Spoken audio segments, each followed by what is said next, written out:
Good morning, everybody. Um, I had a bit of heart fluttering going on this morning, and I wasn't sure I was going to be able to do the talk at all. And I had attachment to doing it because I really love to do it. And so the thought popped in my head about Zoom. And so just know that I would absolutely love to be there. But my heart had something else to say about that this morning. I've been having some fluttering going on, a little bit of health issues. I'm taking care of it, but obviously I need to take care of myself right now. Last night at the memorial service for Ray, which was beautiful, Scott McQuinney, joking around, had said with me, what was my title? And I said, Walking with a Heart of Forgiveness. And he said, yeah, no one's ever talked about that before. And so I'm like, yeah, I know. It's been talked about a lot. And then it actually brought to my awareness, like, here I am speaking at Interfaith, which, boy, if there's any place that practices forgiveness and love and compassion for other people, I'd say Interfaith is probably does as good of a job as anyone. And so I called a friend of mine who's my mentor, my holistic healer, and he said he was talking to me about my heart and some things to do and to let go of. And he asked what my title of the talk was. I told him, and he said, I really feel like the reason you chose this talk is for yourself. And he said, the more you can actually, be in that healing space for yourself, it may open the door for others to do the same thing. And it really struck me how true that was. Because the truth is, I've carried anger around a lot of my life, and frustrations, disappointment, a lot of blame, a lot of judgment along the way of myself and of others. And I'm sure I'm speaking for many of you, if not all of you, that we're at this point in our life where we just can't afford to be blaming anyone else or ourselves. The truth is, God consciousness is expressing itself through us in whatever way it needs to give us the thoughts, to give us the feelings, to give us the experiences we need so that we can continue to wake up to who we are. And so it's been a powerful process, in particular of how I continue to look at, when I'm stressed, am I blaming someone or something for my problems? And usually there's a tie-in, and I know you've heard this from me and probably from a lot of other people before, is, stress is when you're fighting against life. It's like when you're wanting things to be different than what they are. So that's very true for me. And so as I look at and reflect, I just really don't want to judge anyone, including myself. I don't want to judge anyone anymore. I'm really just so tired of that. And that means allowing pain to come to the surface. It means allowing ourselves to be vulnerable. And Janet, I want to acknowledge you, because in this healing process for you, you have such a beautiful heart. I'm so grateful for your heart that you have the willingness and the vulnerability to just share your tears and your love for Ray. It's beautiful, and your healing is our healing for sure. I had, I don't know when this was, I guess it was about maybe close to 45 years ago, where my sister was living in an apartment that she was renting out. She had decided to move out. And so my dad and brother were helping her move out. I had to work that day. And as she was moving stuff out of her place, they were moving stuff out of her place, the landlord had brought up some friends of his for the weekend. I don't know if this is coincidental or not, but he brought up friends from the weekend, and they were watching everything that was being moved out of there as if they were monitoring what she was taking, but everything in the house was actually hers. And it really frustrated my sister that they were being kind of hawkish over her moving things out. So she said, well, why don't you just take a picture? After she said that, these guys were not small guys. One of them was like 6'2", 2 or something. They were good sized guys. They came out. Next thing I know, they're in this fight and they're beating up my brother and my dad. And I still feel emotional with that.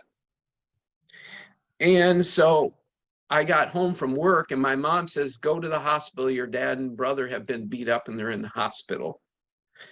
And I was so angry. I was so angry. How could somebody do this to my family? And I was ready to do whatever it takes to protect my family and also to pay back, give vengeance on those who would do something, that had the nerve to do something like that to my family.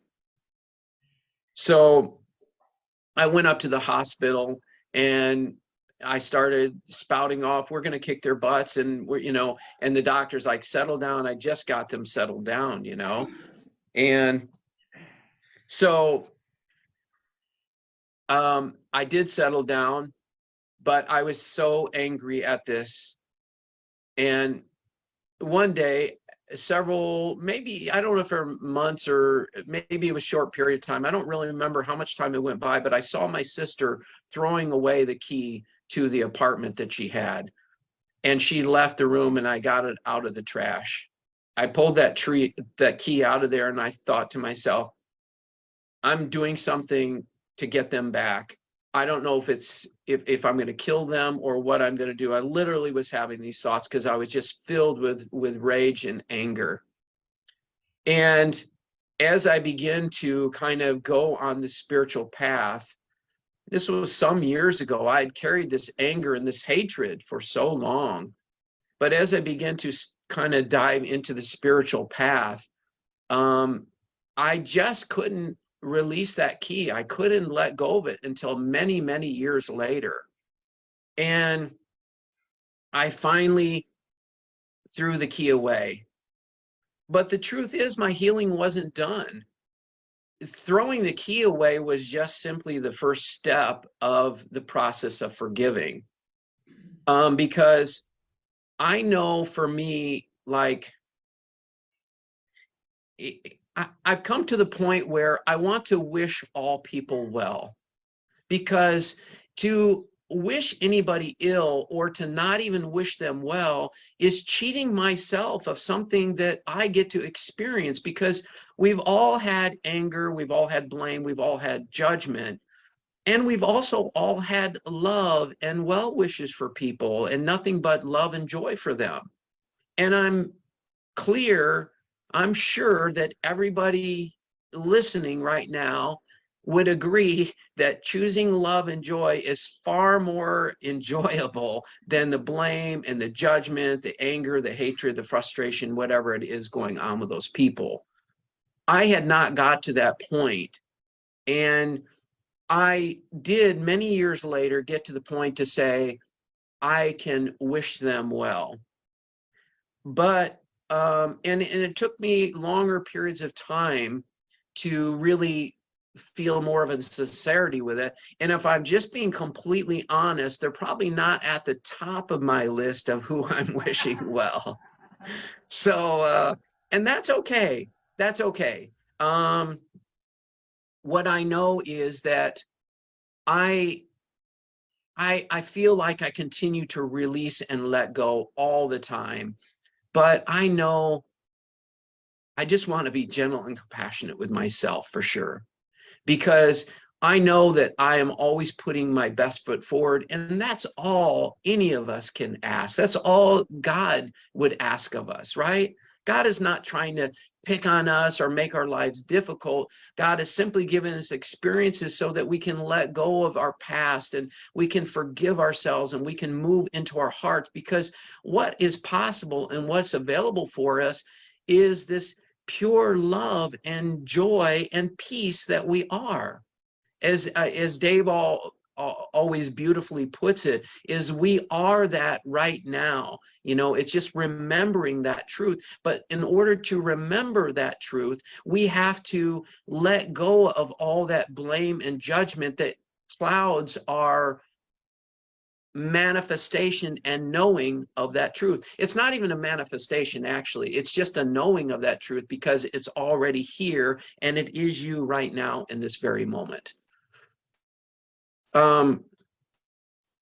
So I don't know what key you're holding on to, but I just would invite you to look within yourself to say, is there something I'm holding on to with myself or others that I haven't been able to throw in the trash? Because I guarantee you it holds you back. And there's I believe it's a Buddhist quote that says, holding on to anger is like drinking poison and expecting the other person to die, right? Holding on to anger is like drinking poison and expecting the other person to die. There's no reason for it. Even if you have anger or frustration to this person, it's okay, first of all, that you do, but to just take ownership of it. Take ownership for all your blame, all your judgment, all your anger, all your pain, because as A Course in Miracles says, there's only either love or fear. And if you look at any blame or judgment or anger or frustration or hatred, behind all of that is simply a fear. And we can never heal that fear if we don't take 100% responsibility for it. So I would just offer you to just dive deeper into your heart so that you can continue to let go and come back to that pureness of your heart, that beauty of your heart that is there. So this whole heart thing going on with me, I feel like there's a tie-in, and I know it's all in divine order. First of all, from one perspective, it gives me an opportunity to look at my own fears about death or something happening to my health. And I'm grateful for that. I'm grateful that God is giving me this experience so I can let go of the death now rather than waiting till my body actually dies. Because I hear, pretty much all the teachers I've studied with, the awakened teachers, all say the same thing. You have to really die before you can live. But in order to die, we have to just really let go of everything, because the truth is everything is a death process and a grieving process, right? We might have a death of an old relationship. We might have death of just whatever our attachment is. When we let it go, there's a dying and there's a grieving process is there as well.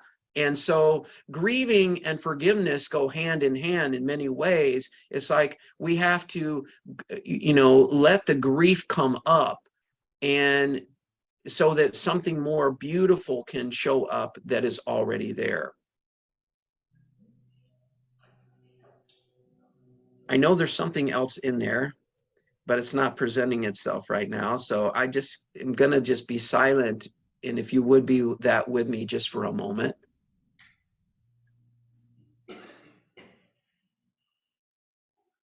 It's not always easy to forgive. I think we all know that. The title of this talk is Walking with a Heart of Forgiveness. And I use that title specifically is because life is always presenting us something that pushes our buttons, right? And I don't remember if I gave this example before, but somebody was studying with Eckhart Tolle. He was in a group and he said, when's the last time you had something that you were judging someone or you were out of sorts? And he said, well, last week. And now here's this, this master author who's one of the most well-known spiritual teachers in the world. And certainly one could describe him as enlightened. And he said, yeah, just last week. So it wasn't that long ago.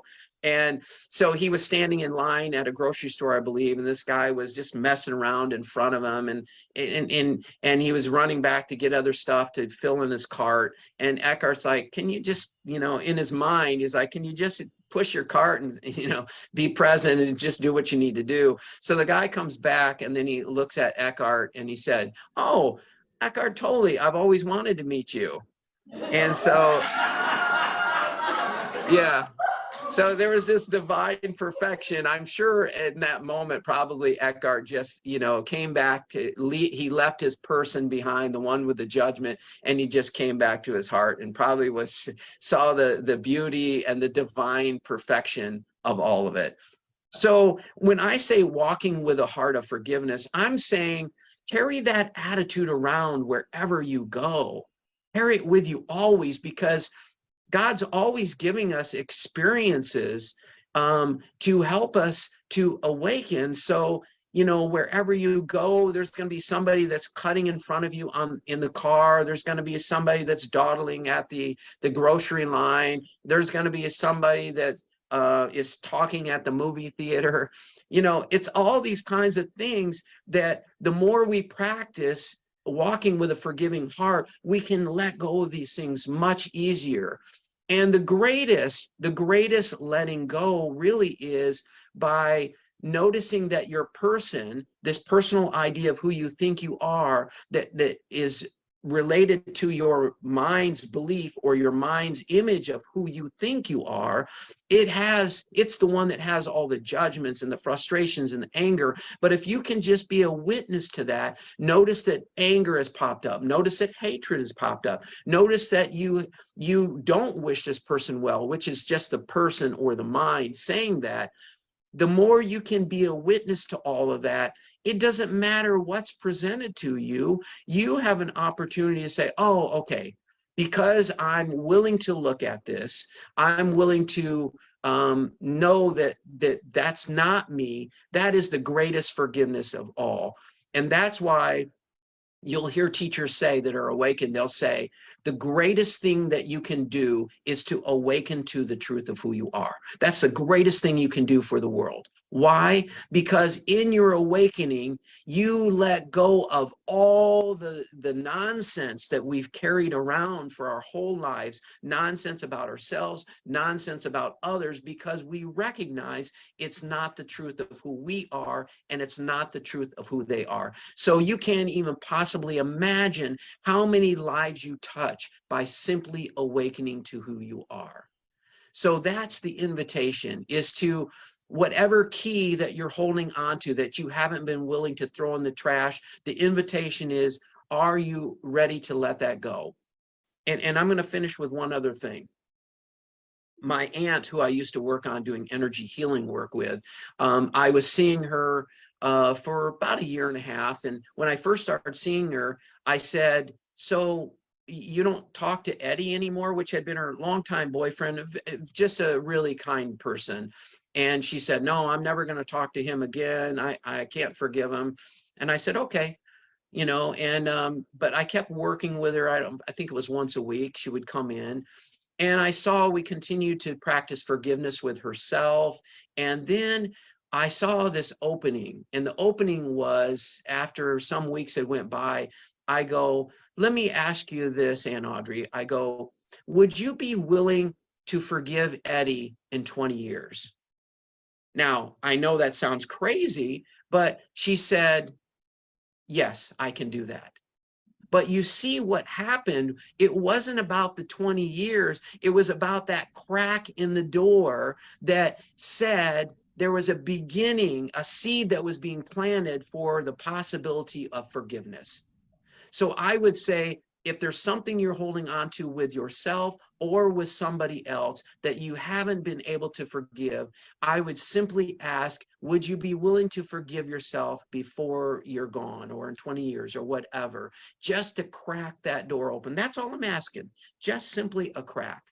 And when you crack that door open, you open yourself up for the possibility of healing all that pain that you have around that. And that's really the greatest gift that you can give to yourself, your family, and your friends. And certainly, it's the way we can serve God in the greatest possible capacity. Thank you so much.